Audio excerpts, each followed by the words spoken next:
పరిశుద్ధ గ్రంథము నుండి పాత నిబంధన గ్రంథము ద్వితీయోపదేశకాండము 23వ అధ్యాయము. గాయము నొందిన వృషణములు గలవాడే గాని మర్మాంగము కోయబడిన వాడే గాని యెహోవా సమాజములో చేరకూడదు. కుండుడు యెహోవా సమాజములో చేరకూడదు. వానికి 10వ తరము వాడైనను యెహోవా సమాజములో చేరకూడదు.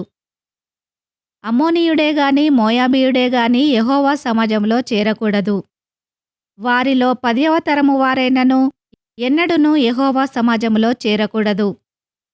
ఏలయనగా మీరు ఐగుప్తులో నుండి వచ్చుచుండగా వారు అన్నపానములు తీసుకొని మిమ్మును ఎదుర్కొన రాక నిన్ను శపించుటకు బహుమానమునిచ్చి నదుల యరాములోని పెతోరులో నుండి నీకు విరోధముగా బెయోరు కుమారుడైన బిలామును పిలిపించిరి.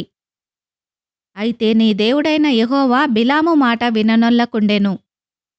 నీ దేవుడైన యెహోవా నిన్ను ప్రేమించెను గనుక నీ దేవుడైన యెహోవా నీ నిమిత్తము ఆ శాపమును ఆశీర్వాదముగా చేసెను. నీ దినములన్నింట ఎన్నడునూ వారి క్షేమమునైనను మేలునైనను విచారింపకూడదు. ఎదోమీయులు నీ సహోదరులు గనుక వారిని ద్వేషింపకూడదు. ఐగుప్తు దేశములో నీవు పరదేశివై ఉంటివి గనుక ఐగుప్తీయులను ద్వేషింపకూడదు. వారికి పుట్టిన పిల్లలలో 3వ తరము వారు యెహోవా సమాజములో చేరవచ్చును. నీ సేన శత్రువులతో యుద్ధమునకు బయలుదేరునప్పుడు ఏ దుష్కార్యమును చేయకుండా జాగ్రత్త పడవలెను. రాత్రి జరిగిన దాని వలన మైలపడినవాడు మీలో ఉండిన ఎడల వాడు పాలెము వెలుపలికి వెళ్ళిపోవలెను. అతడు పాలెములో చేరకూడదు. సాయంకాలమున అతడు నీళ్లతో స్నానము చేసి సూర్యుడు అస్తమించిన తర్వాత పాలెములో చేరవచ్చును. పాలెము వెలుపట నీకు ఒక చోటు ఉండవలెను. ఆ బహిర్భూమికి నీవు వెళ్ళవలెను. మరియు నీ ఆయుధములుగాక గసిక ఒకటి నీ యొద్ద ఉండవలెను. నీవు బహిర్భూమికి వెళ్ళునప్పుడు దానితో త్రవ్వి వెనుకకు తిరిగి నీ మలమును కప్పివేయవలెను. నీ దేవుడైన యెహోవా నిన్ను విడిపించుటకును నీ శత్రువులను నీకు అప్పగించుటకును నీ పాలెములో సంచరించుచుండును గనుక ఆయన నీలో అసహ్యమైన దేనినైనను చూచి నిన్ను విడవకయుండునట్లు నీ పాలెము పరిశుద్ధముగా ఉండవలెను. తన యజమానుని యొద్ద నుండి తప్పించుకొని నీ యొద్దకు వచ్చిన దాసుని వాని యజమానునికి అప్పగింపకూడదు.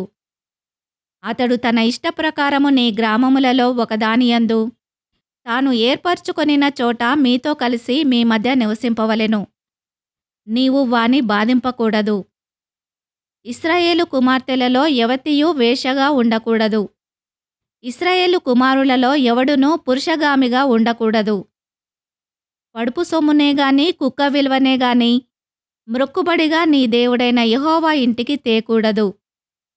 ఏలయనగా ఆ రెండునూ నీ దేవుడైన యెహోవాకు హేయములు.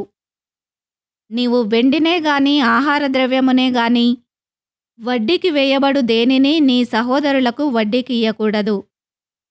అన్యునికి వడ్డీకి బదులు ఇయ్యవచ్చును గాని నీవు స్వాధీనపరచుకొనున్నట్లు చేరబోవుచున్న దేశములో నీ దేవుడైన యెహోవా నీవు చేయు ప్రయత్నములన్నింటి విషయములోనూ నిన్ను ఆశీర్వదించునట్లు నీ సహోదరులకు వడ్డీకి బదులు ఇయ్యకూడదు. నీవు నీ దేవుడైన యెహోవాకు మ్రొక్కుకొనిన తర్వాత ఆ మ్రొక్కుబడిని చెల్లించుటకు తడువు చేయకూడదు. నీ దేవుడైన యెహోవా తప్పక నీ వలన దాని రాబట్టుకొనును. అది నీకు పాపమగును. నీవు మ్రొక్కుకొనని ఎడల నీ యందు ఆ పాపముండదు.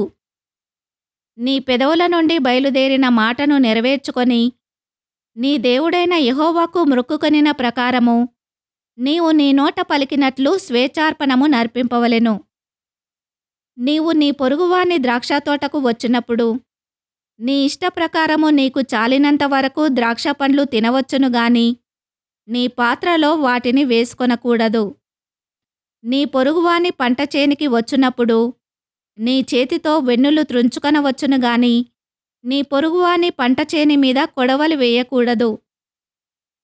ఈ వాక్యమును విన్న మిమ్ములందరినీ దేవుడు దీవించునుగాక. ఆమెన్.